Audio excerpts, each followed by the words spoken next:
en or ett? That is the question. Because it actually is the most asked question we get about Swedish. So today we're going to make a video about that topic for you. For those who doesn't know anything about en and ett, you can say that Swedish divide all the nouns in genders. The word noun in Swedish is substantiv.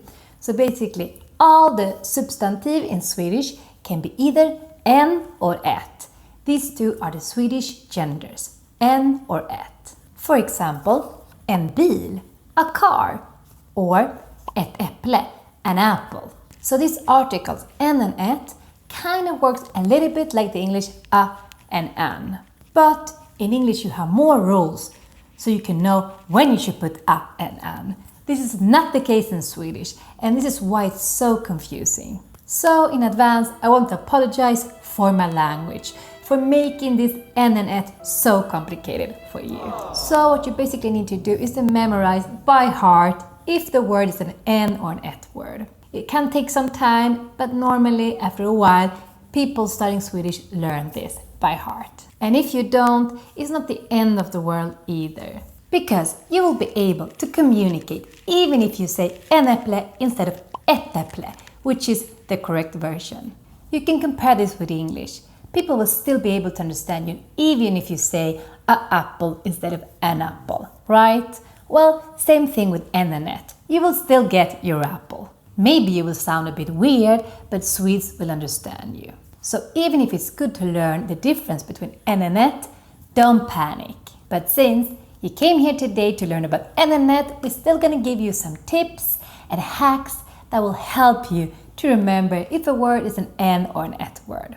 But before we do that, don't forget to put a like and subscribe to our channel if you haven't done it yet. So the first tip we want to give you is to write down in a notebook or on your phone all the ett words. Why should you do this? Well, because in Swedish most nouns are en-ord, like more than 70%.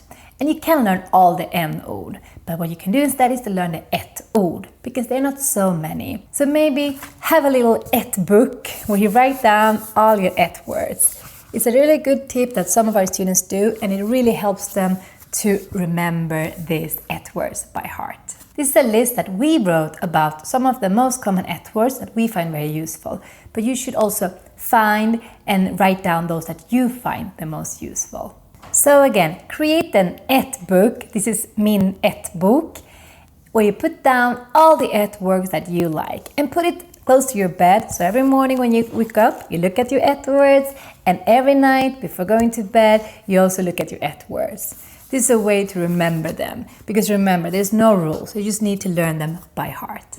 Then we have come to our second tip about how you can know if a word is an en or an ett word. In Swedish grammar language, we divide the nouns into two categories. They can be either bestämd form or obestämd form. An example of an obestämd form can be, for example, en bok. This en tells me that it's obestämd. It basically means that you're talking about a book, but you don't know what book exactly. It's not this book, it's just a book, a random book. At least it's a book, but I don't know which book. That is obestämd form, undefinitive. And then we have bestämd form, the definitive form. And if we use this example with a book, in the bestämd form, in Swedish, we would say boken. This is how we say the book, boken. We know what book I'm talking about. In English, you use the to tell that it is definitive form, the book, the book. But not in Swedish. Instead, we kind of put this the in the end of the word. And if the word is an en word, like bok, en bok, then we put the en in the end, and it becomes boken. So that's why, by knowing the definitive form of a noun, like this case boken, then you can tell that this is an en-ord. Boken, en bok. This will help you a lot. So learn all the definitive versions of the nouns and you will be able to tell if it's an en or an ett word. Something similar happens with ett words, but we drop one t when we put it in the end. So it becomes et in the end of the word when we want to use the definitive version. For example, we have the word ett land, a country, a random country. We don't know what country it is, just a country. Ett land. But now I want to talk about the country Sweden. Then I say landet, Sverige. Or just landet, if I know that I'm talking about Sweden. Landet. So you see here, we put et in the end. And this et in the end of nouns can let us know that this is an ett word.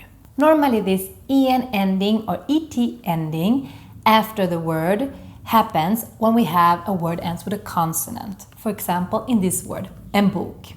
Bok ends with a consonant, so that's why we put en in the end.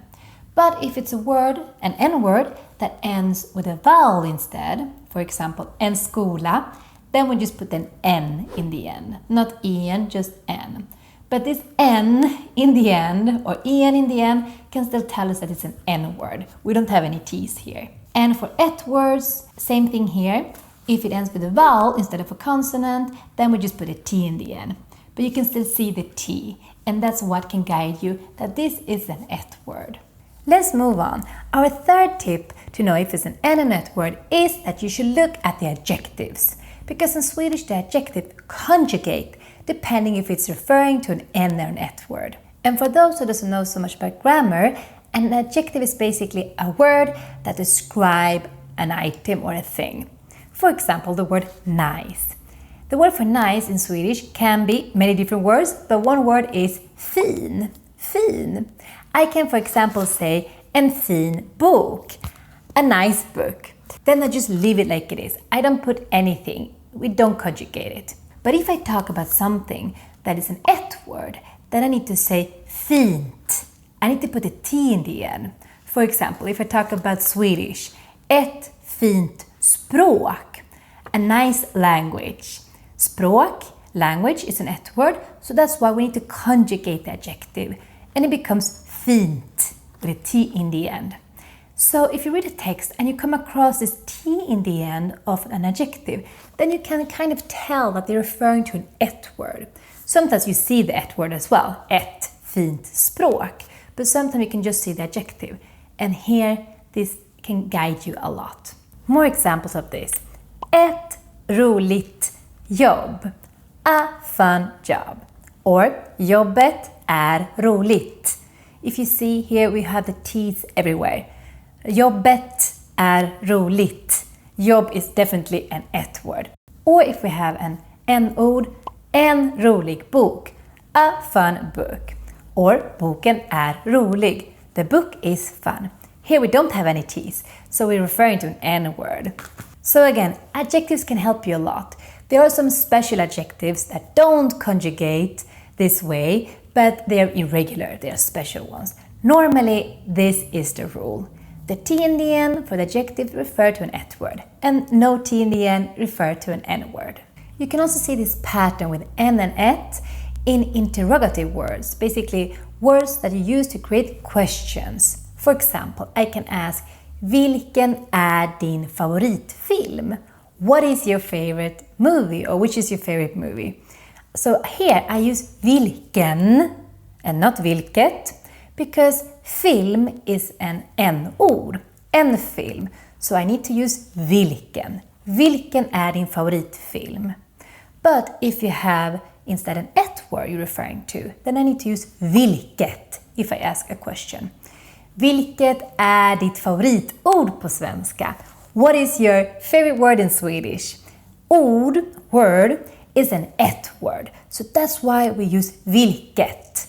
So just by seeing these question words, vilken and vilket, you can see that the thing we're referring to is either an n-ord or an et-ord. We can do actually a little improvised exercise here.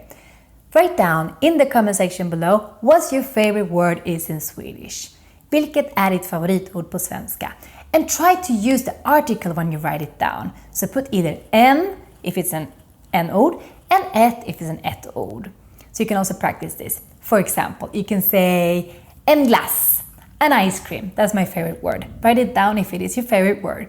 Or ett möte, a meeting. That's my favorite word. It's an et word. So try to practice this in the comment section below. And our last tip is to listen to a lot of Swedish, because with time you're gonna actually hear if it sounds better to put en or et in front of a word. So be patient and look for these patterns all the time when you hear and read Swedish, because that will guide you a lot.